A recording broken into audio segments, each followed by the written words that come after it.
ಕರ್ನಾಟಕದ ಮೆಡಿಕಲ್ ಮತ್ತು ಡೆಂಟಲ್ ಕೋರ್ಸ್ಗಳ ಚಾಯ್ಸಸ್ನ ಸೆಲೆಕ್ಟ್ ಮಾಡ್ಕೊಳ್ಳೋದಕ್ಕೆ ಇವತ್ತಿಂದ ಅವಕಾಶ ಕೊಡ್ತಾರಾ ಅಂತ ಭಾಳಷ್ಟು ವಿದ್ಯಾರ್ಥಿಗಳು ಕೇಳ್ತಾ ಇದ್ದಾರೆ.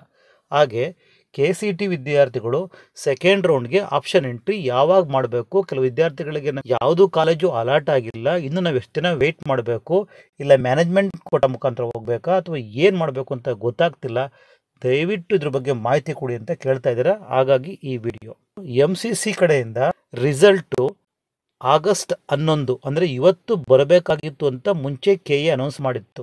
ಅದಕ್ಕೂ ಮುಂಚೆ ಆಗಸ್ಟ್ 9ನೇ ತಾರೀಕು ಚಾಯ್ಸಸ್ಗಳನ್ನ ಸೆಲೆಕ್ಟ್ ಮಾಡ್ಕೊಳ್ಳೋಕ್ಕೆ ಅವಕಾಶ ಕೊಡ್ತೀವಿ ಅಂತ KE ಹೇಳಿತ್ತು. ಅದಾದಮೇಲೆ ಅದು ಆಗಸ್ಟ್ 11ಕ್ಕೆ ಮುಂದಕ್ಕೆ ಹೋಗಿತ್ತು, depending upon MCC first round ರಿಸಲ್ಟನ್ನು ಆಗಸ್ಟ್ 11ಗೆ ಅನೌನ್ಸ್ ಮಾಡ್ತೀವಿ ಅಂತ ಹೇಳಿತ್ತು. ಅದ್ರ ಪ್ರಕಾರ KE 11th ಅನೌನ್ಸ್ ಆದರೆ ನಾವಿಲ್ಲಿ ಚಾಯ್ಸಸ್ಗಳು ಸೆಲೆಕ್ಟ್ ಮಾಡ್ಕೊಳ್ಳೋದಕ್ಕೆ ಅವಕಾಶ ಕೊಡ್ತೀವಿ 11th ಅಂತ ಹೇಳಿತ್ತು. ಬಟ್ ಈಗ ಏನಾಗಿದೆ ಗೊತ್ತಾ, ಡೆಂಟಲ್ ಮತ್ತು ಮೆಡಿಕಲ್ ಕೋರ್ಸ್ಗಳ ಫಸ್ಟ್ ರೌಂಡ್ ರಿಸಲ್ಟ್ ಇವತ್ತು ಅನೌನ್ಸ್ ಆಗೋದಿಲ್ಲ, ಅನೌನ್ಸ್ ಆಗೋದಕ್ಕೆ ಚಾನ್ಸೇ ಇಲ್ಲ, ಇವತ್ತು ರಿಸಲ್ಟ್ ಬರೋದಿಲ್ಲ. ಹಾಗಾಗಿ KCET ವಿದ್ಯಾರ್ಥಿಗಳು ಮತ್ತು NEET ವಿದ್ಯಾರ್ಥಿಗಳು ವೆಯ್ಟ್ ಮಾಡಬೇಕು. MCC ವೆಬ್ಸೈಟ್ಗೆ ವಿಸಿಟ್ ಮಾಡಿದಾಗ ಅಲ್ಲಿ ಒಂದು ಹೊಸ ಡಿಸ್ಪ್ಲೇ ತೋರಿಸ್ತಾ ಇದೆ. Dear candidates, choice filling facility for round 1 has been extended till Monday dated 11/8/2025 at 11:59 PM.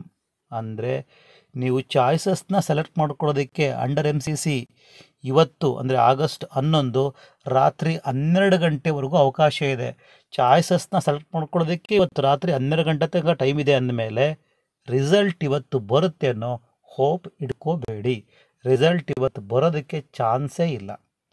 ಇನ್ನು ಜಸ್ಟ್ ಚಾಯ್ಸಸ್ನ ಸೆಲೆಕ್ಟ್ ಮಾಡ್ಕೊಳ್ಳೋದಕ್ಕೆ ಇವತ್ತು ರಾತ್ರಿ 12 ಗಂಟೆವರೆಗೂ ಟೈಮ್ ಇದೆ. ರಿಸಲ್ಟನ್ನು ಅನೌನ್ಸ್ ಮಾಡೋದಕ್ಕೆ ನಿಯರ್ಲಿ ಒಂದು 2 or 3 days ಬೇಕಾಗುತ್ತೆ MCCಗೆ.